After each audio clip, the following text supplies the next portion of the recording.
आज डॉक्टर अंबेडकर जयंती है, उसकी बहुत बहुत आप सबको मुबारकबाद।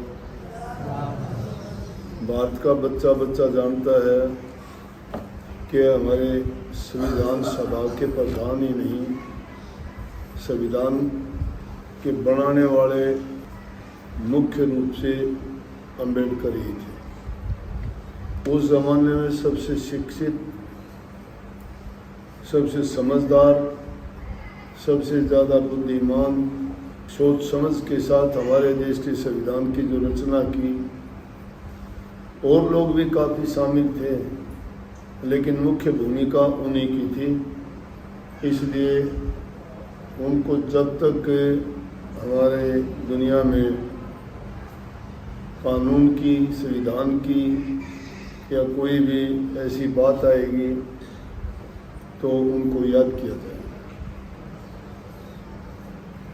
उन्होंने बहुत अच्छी अच्छी बात की थी, धर्म के बारे में भी साफ कही थी कि धर्म वो बड़ा है जो किसी की निंदा नहीं करता, किसी की बुराई नहीं करता, सबको साथ लेके चलता है, सबके उद्धार और कल्याण की बात करता है वो धर्म। जिस देश के नागरिकों का चरित्र ऊंचा होता है वो देश उन्नति करता है हर प्रकार से, और जब चरित्र सही नहीं होता लोगों का तो देश आगे नहीं बढ़ सकता, उन्नति नहीं कर सकता। चरित्र के मायने में इंसान के जीवन की सभी बातें आती हैं, सबका सम्मान करना, दूसरे के हित की बात सोचना, अपने कानून के अनुसार अपने जिम्मेवारी हैं उनको निभाते हुए सबको साथ लेके चलना, किसी प्रकार का ऊंच नीच का, जाति भेदभाव, धर्म भेदभाव और इलाका परस्ती नहीं होनी चाहिए। हम एक देश के वासी हैं, यहाँ अनेकता में एकता है। हर 5-7 किलोमीटर के बाद में बोली बदल जाती है, पहनावा बदल जाता है, खान पान भी बदल जाता है 10-20 किलोमीटर के बाद में, तो वैचारिक भिन्नता भी है। लेकिन इस देश में जितने भी दुनिया के धर्म हैं, सब धर्मों के मानने वाले, चाहे हिंदू है, सिख है, ईसाई है या कोई भी धर्म, आज धर्मों का कोई कितने अनेक प्रकार के धर्म प्रचलित हैं हमारे देश में, वो सभी हैं, चाहे जैनी है, चाहे बुद्ध है, चाहे वो ईसाई मत है, परंतु सब मिलके एक दूसरे का सम्मान कदर करते हुए, क्योंकि धर्म में विकृति नहीं होती। धर्म किसी को लड़ाई झगड़ा, बैर, ईर्ष्या, द्वेष नहीं, प्रेम सिखाता है। बात सिद्धांतिक है, मूल है ये, लेकिन मूल का अगर मूल्यांकन करें तो मूल रूप से सब कुछ बिगड़ा हुआ है। आज भाई भाई का दुश्मन है, बहन भाई की नहीं बनती, रिश्ते नाते सब टूटते जा रहे हैं, एक दूसरे का इतबार नहीं रहा। पहले दिन शादी करते हैं, दूसरे दिन रिश्ते टूट जाते हैं, दूसरे दिन नहीं टूटते, 2-3 बच्चे होने के बाद में पति पत्नी अलग हो जाते हैं।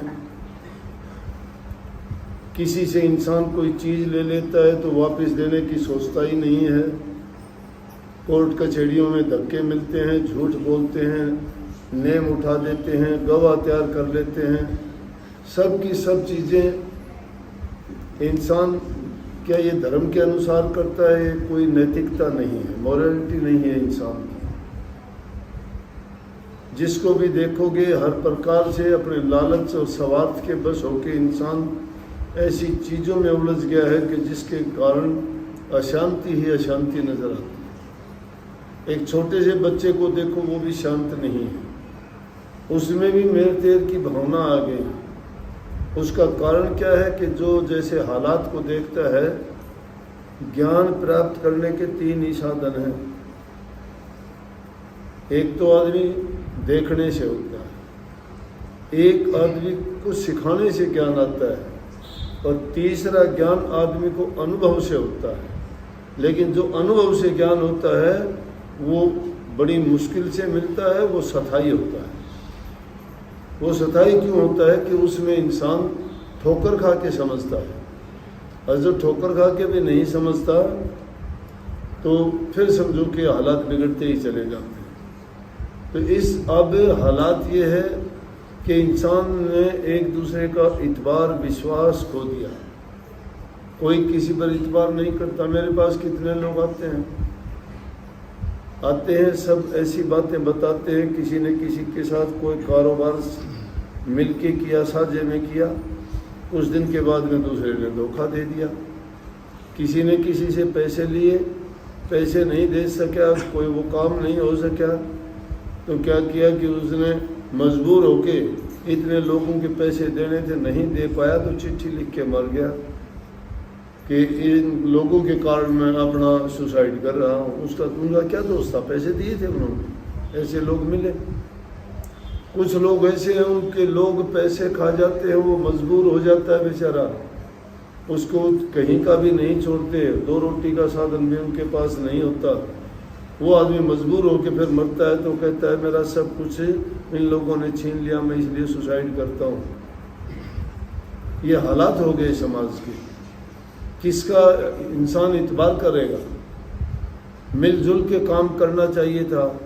सामूहिक रूप से पहले काम भी करते थे, लाभ भी होते थे, एक दूसरे को लेते देते भी थे। लेकिन आज किसका इतबार है? भाई भाई का इतबार नहीं करता, भाई भाई का गला काटता है, भाई भाई का हक छीनता है, बहन भाई के मुकदमे कोर्टों में चलते हैं, बाप बेटे की लड़ाई होती है। ऐसी ऐसी बातें सुनते हैं कि जान के प्यासे हो जाते हैं। अखबारों में, टीवी में देखते हैं, कहीं बेटा बाप को मारता है तो कहीं बाप बेटे को मारता है। पहले तो परिवार बढ़ाने के लिए कितनी कठिनता से संतान पैदा करता है, और वो एक दूसरे के ऐसे जान के दुश्मन क्यों होंगे? संस्कारों की कमी है। लालच सर्वोपरि हो गया इंसान का, धर्म और ईमान को बहुत पीछे छोड़ दिया। संस्कार खत्म होते जा रहे हैं घरों से। बच्चों को अच्छी तालीम और शिक्षा हम नहीं दे पाते, उनके प्रति उदासीन हैं हम। आप लोग लाख धर्म का पालन करो, लाख गुरु के पास जाओ, लाख नाम जपो, लेकिन अगर तुमने अपनी संतान को, अपने बच्चों को अपने से दूर कर दिया है और उनको रोजाना कुछ समय अपने पास बैठा के उनको अच्छी शिक्षा नहीं देते हो, उनकी संभाल करते नहीं हो, तुम्हारा बच्चा क्या करता है, कहाँ जाता है, संगत किसकी है, ये किन बच्चों के संग में रहता है, तो समझो कि तुमने उसको बर्बादी की ओर धकेल दिया। सीधी सी बात यह है, जिस चीज़ की तुम निगरानी नहीं करते, उनको इतनी समझ और ज्ञान नहीं है, उनको किसी भी तरफ तुम मोड़ सकते हो। छोटे छोटे बच्चे उनकी शिकायत करते हो, 8 साल का, 10 साल का, कहते हो बच्चा कहना नहीं मानता, कौन मनाएगा उसको भाई? इतना छोटा बच्चा कहना नहीं मानता, कौन मनाएगा? अब सही बात तो कही जाए तो जब बच्चा पेट में आता है उसी टाइम से माँ बाप के जो विचार होते हैं, उनका खान पान होता है, वो जिस हालात में रहते हैं वैसे ही वो गुण बच्चा गर्भ से ही प्राप्त करके पैदा होता है। लेकिन बाहर आने के बाद में अगर कोई चीज़ खराब होती है तो उसको पॉलिश करके, पेंट करके उसकी बुराइयों को ढका जा सकता है। लेकिन उन्हें जैसा भी वो पैदा हुआ है उसको अच्छी संगति मिले, अच्छे संस्कार मिले और अच्छी शिक्षा दे के उसको सुधारा जाए तो सुधर सकते हैं और वो अच्छे इंसान बन सकते हैं। भक्ति कोरी भक्ति का नाम लेने से भक्ति नहीं हो सकती। तुम्हारे मन में लाखों चिंता पहले भरी हुई है, तुम लाख नाम लेके फिरते रहो, घूमते रहो। भजन में भी बैठोगे, तुम्हें भजन नहीं, वो बातें आपके सामने खड़ी हो जाएंगी आके। मैं तो मेरे से कहता हूँ, मैं आप लोगों की बातें सुनता हूँ, किसी दुखी के आंसू देखता हूँ आंखों में, मुझे ख्याल आता है जब ध्यान करने के लिए कोई भी एकांत में होते हैं तो मुझे वो आदमी याद आता है कि देख बेचारे के साथ क्या हुआ, किसका भजन हुआ, उस आदमी का भजन किया मैंने। प्रभु के नाम का भजन नहीं किया, तो जब हमारे सामने इतनी चिंताएं हैं, फिर हम कैसे परमात्मा को याद करेंगे। लेकिन आखिर में फैसला करते हैं कि अपने मन के अंदर एक द्वंद्व चलता है कि ये बातें चलती रहेंगी, समाज है, बुराइयां हैं, हम अगर उन बुराइयों की तरफ ख्याल करते रहें तो सारी जिंदगी बीत जाएगी। उन बुराइयों को सबके लिए मिटाना बड़ा कठिन है। लेकिन हर इंसान को ये नहीं सोचनी चाहिए, हर इंसान को ये सोचनी चाहिए कि मैं अपनी तरफ से एक अच्छा और सच्चा बनूंगा, और अपनी अपनी तरफ से सब इसी प्रकार से सोचना शुरू कर देंगे तो समाज से बुराइयां मिट जाएंगी, निकल जाएंगी। जब भजन में बैठते हो, सुमन करने के लिए ध्यान में बैठते हो, जब भी तो फैसला ही करते हो कि अरे छोड़ इन बातों को, ये तो बातें बेकार की चीज़ है, जिस चीज़ के लिए बैठा था वो काम कर। जब उन सारी चीज़ों को दिमाग से बाहर निकाल के ही आप ध्यान में बैठते होगे ना, जब तक ये समस्याएं हमें घेरती रहती हैं।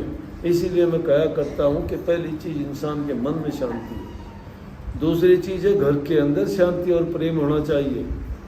जहाँ एक दूसरे के विरोधी बैठे हों, जहाँ एक दूसरे को देख के हमें दुख लगता है, एक दूसरे से बात नहीं करते, तो घर कहाँ, वो युद्ध का मैदान हो गया। घर तो उसको कहते हैं ना जहाँ परिवार के लोग इकट्ठे मिलके प्रेम से मिलके जहाँ रहते हों, खाना इकट्ठे खाते हों, सुख दुख में सब बराबर साथी हों, वो परिवार है। वो परिवार कहाँ हुआ? एक दुख देने वाला भी वहीं बैठा है, दुख को बर्दाश्त करने वाला भी वहीं हो, परिवार थोड़ा है। अरे युग वो थे, महाभारत का युद्ध हुआ तो भी संदेश दे के युद्ध करा करते कि हाँ भाई युद्ध का टाइम हो गया, शंख की आवाज होगी, चलो चलो भाई शाम होगी, युद्ध बंद करने का टाइम हो गया, शंख की तुत्कार हमारी सब योद्धा अपने अपने उठ के चल दिए। ये नहीं कि धोखे के साथ जाके कोई पीछे से वार कर दे। धर्म युद्ध था, धर्म युद्ध, धर्म नाम किसका? हम धर्म से जुड़े हैं। वो तो एक युद्ध करते हुए भी धर्म का पालन करते थे, हम धर्म करते हुए भी युद्ध करते हैं। हम धार्मिक बने हुए फिर भी युद्ध करते हैं। मन में हमारे द्वंद्व युद्ध है, समाज में हमारा, परिवार में हमारा, कहाँ शांति है इंसान को। इसलिए मैं कह देता हूँ भाई, अगर कोई किसी के साथ कोई काम करता है, मिलजुल के करता है, सोच के काम करना। महापुरुषों ने ठीक कहा है कि बुरी संगति से तो इंसान अकेला बना। अब जिस इंसान से भी बात करोगे और किसी का पता नहीं लगता मन में उसने क्या पाड़ रखा है। और मेरे से अगर पूछते हो तो मैं भुगत भोगी हूँ, जिसका जितना भला करोगे तुम्हारा उतना बुरा करेगा वो। लेकिन करें क्या, मजबूरी है, करना पड़ता है। किसी का बुरा या भला किसी का कुछ नहीं करते, वो शायद आपका नहीं करेगा, लेकिन अगर किसी का तुमने भला कर दिया वो दुश्मन जरूर बन जाएगा। आज ही मुझे पता लगा, एक आए थे बहन भाई थे, उनका एक भाई सुसाइड कर, पूछा क्या कारण हुआ, किसी रिश्तेदारों के साथ कारोबार था, उस लड़के ने हमें बताया नहीं कि क्या था क्या नहीं था, दो के नाम लिख दिए बस कि इन लोगों ने सबका मेरा जो भी था सब कुछ हड़प लिया, अब मैं कहाँ जिंदा रहूँगा, कह रहूँगा से सुसाइड कर। लेकिन ये कायरता के काम में बताऊँगा, सुसाइड करना, बुरा सोचना, जिंदगी को इस प्रकार से अपने आप ही मौत के हवाले कर देना बहुत बुरी बात है। ये उससे भी ज़्यादा आदमी को पाप लगता है जो दूसरे का हत्या करता है। खुद की हत्या करना सबसे बुरा है। 100 जन्म ले ले तो भी वो पाप नहीं मिटता है। ऐसा किस लिए सोचे इंसान? अगर जिंदा रह के ये कायरता का काम ना करे, जिंदा रह के उन चीज़ों का सामना करे, उनके सामने डटे। ये वक्त हमेशा एक जैसा नहीं रहता, बदल जाता है।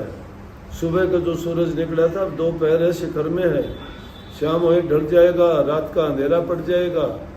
लेकिन रात होने के बाद भी ये ना सोच लेना कि पूरी रात रात ही रहेगी, अंधेरा भी छट जाएगा, प्रातः भी होगी, फिर प्रकाश होगा। कहने का मतलब वक्त बदलता है। वक्त का इंतज़ार करो, थोड़ा अपने बुद्धि से समझ से काम लेके और जब अपना जीवन चलाया करो। ये नहीं है कि हमेशा दुख ही दुख मिलेंगे, नहीं, वो दुख मिटेंगे। जिस प्रकार से रात के बाद सवेरा होता है, दुख मिटने के बाद भी आदमी को सुख मिलते हैं।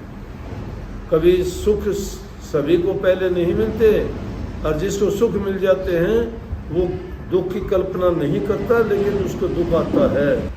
लेकिन जो दुखों से निकल के न सुख प्राप्त करता है, वो कभी अभिमान नहीं करता, क्योंकि उसने दोनों तरह का हालात को देख लिया है, समझ लिया है, उसको अनुभव है।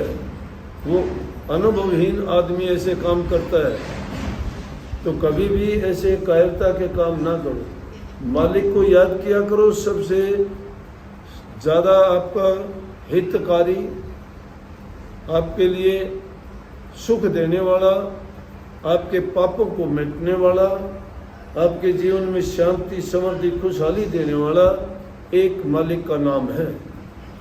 उसको हमेशा याद रखो। याद रखने का मतलब ये नहीं कि उसकी रट लगा लो राम राम राम, नहीं।